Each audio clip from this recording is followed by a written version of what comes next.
What if I told you that the dirtiest, most exhausting, most humiliating job of your life could be the thing that finally sets you free? It sounds absurd, like the kind of line a late-night commercial would shout at you, but that is exactly how my life turned around. My story doesn't open on a victory lap. It begins with a dull office, a copy machine that jammed on every third print, and fluorescent lights that buzzed so steadily it felt like time itself was a mosquito whining beside my ear. Every morning I put on a polite face like it was part of the dress code.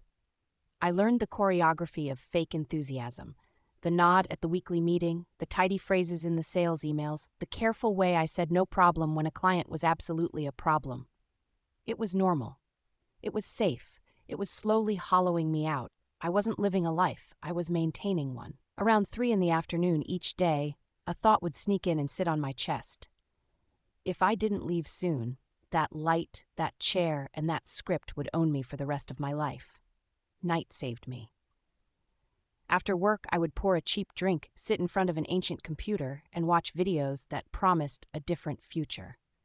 The faces on the screen told me to grind, to push, to become the kind of person who could outwork failure. Their certainty was hypnotic. Even while a quieter voice in the back of my head whispered that I didn't have the money, the experience, or the connections, I watched anyway. Hope is a dangerous thing, but so is a life without it. One particularly heavy night, I made the kind of reckless decision people later call brave. I quit.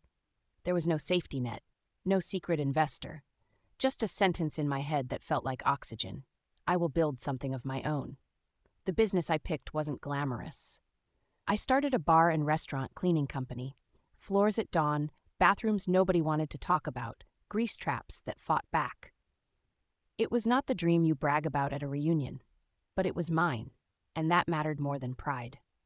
I learned quickly that clients rarely care how tired you are.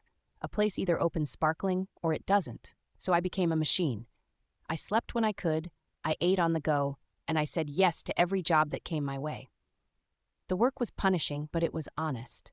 Each clean tile and shiny tap was a receipt that proved I had traded time for progress. People sometimes smirked and called me the janitor. They meant it as a small box. I wore it as armor.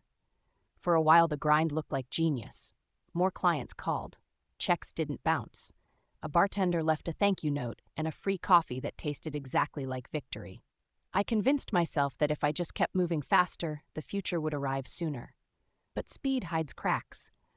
I was one person trying to cover for a team that didn't exist yet, and the math of that eventually stops working. There are only so many hours